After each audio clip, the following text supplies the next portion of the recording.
Huggy Wuggy is back and he's mad. Or is he? Chapter 4 of Poppy Playtime ended on the ultimate cliffhanger. The series mascot himself seemingly returned from the dead, but why? Prior to this, we'd been under the assumption that he was dead. He fell from an extraordinary height, and Poppy later confirmed his death herself. So how and why is he here? Well, I've actually solved exactly what you're looking for. As the simplest answer is usually the correct one, the idea that he has returned to finish what he started back in Chapter 1 would be the most logical reason. Depending on how much time has passed in the game, this could be anywhere from a few hours ago to almost a full day. Regardless, it wouldn't be surprising if he held a deep grudge against us. Going beyond this, however, there seems to be a link between us, the player, and Huggy. One of the most enduring mysteries of the series is who we play as. Some people believe we're Stella Graber, Rich Lovitz, or PW, a character introduced through the Orientation Handbook, which was released shortly after Chapter 3.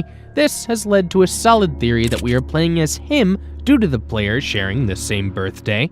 I know when your birthday is! June 28th. Working in familiar areas such as Playcare and the game station. But you worked here. And a reason for us to feel haunted by our guilt.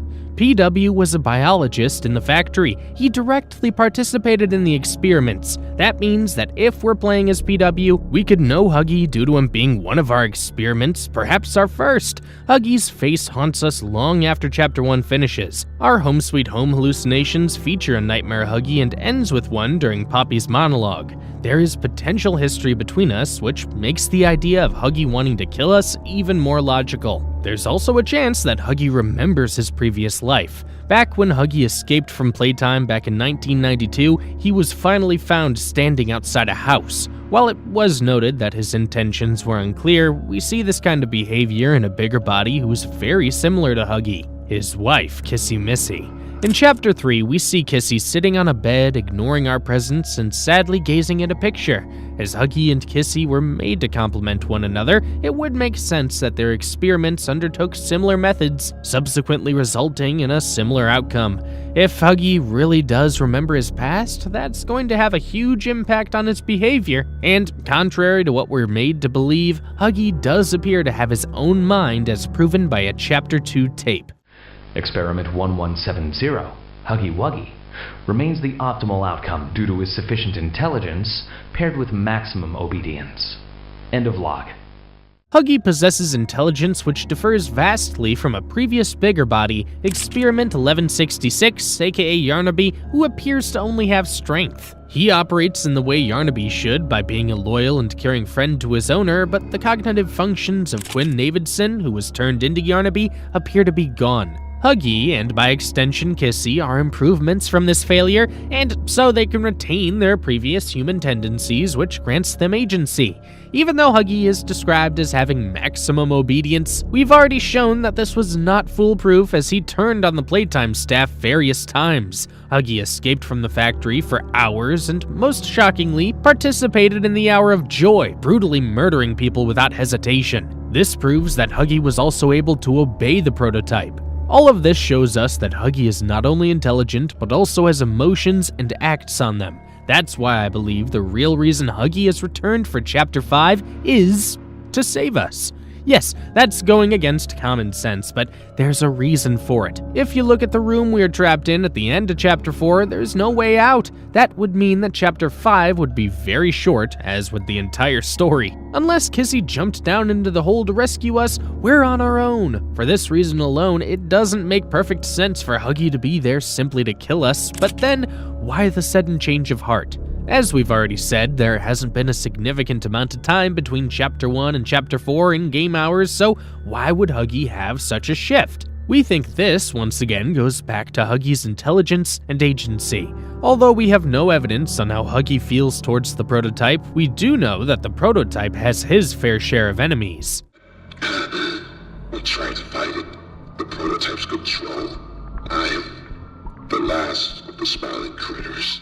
The toys in Safe Haven seem to be genuinely concerned for Kissy, but couldn't feel any more different towards Poppy and the prototype. This shows that Kissy almost certainly is not on his side. While we also don't know who attacked Kissy, with this evidence, it makes more sense for the prototype to be her attacker, not Huggy as has been theorized. If Huggy were her attacker, there's a good chance that Kissy would have told Poppy, who then would have told us. Obviously, this did not happen. If the prototype was who ambushed Kissy, this could be the ultimate trigger for Huggy's switch of sides. If you manage to get a look at the vent in which Huggy chases us through in Chapter 1, you'll see various words and phrases. Many of them are no and stop, similar to what is said at Poppy's flower symbol on the wall, but there are also full phrases and words such as starving and this isn't my body. We don't know who exactly the author of these words is, but this lines up with it potentially being written by Huggy himself. He's starving and possibly aware that he's in the wrong body, but what's most important are the phrases, let her die, don't let her out, she's on their side, she wouldn't kill, the prototype has saved us.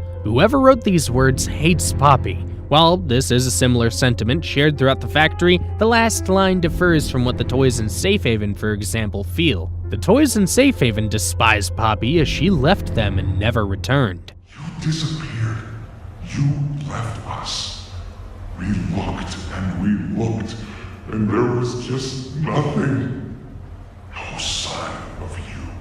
But they feel even more hatred for the prototype himself. The words in the vent, however, are mad at Poppy because she wouldn't participate in the Hour of Joy, and they're on the prototype's side. So, with all this evidence, I propose the following theory. Huggy sided with the prototype and took part in the Hour of Joy. Other toys did the same to an extent, as they all wanted the same thing, freedom. This changed, however, when the prototype refused to let the toys leave and food became low. Some, such as Kissy and Poppy, turned away from the prototype, whereas others, such as Catnap and Huggy, stayed as they were still free from the employees, and that was the main goal. If Huggy and Kissy were on opposite sides, then it would have forced them to split. That doesn't mean they would have hated each other, though. In the music video Sleep Well, we see Huggy and Kissy laying together, giving the impression that they have genuine feelings for one another. After all, it's what they're programmed to feel, and the toys can often still operate in ways their assigned toys are supposed to, regardless of their previous personality traits. This means that Huggy's state of mind is possibly more fragile than most.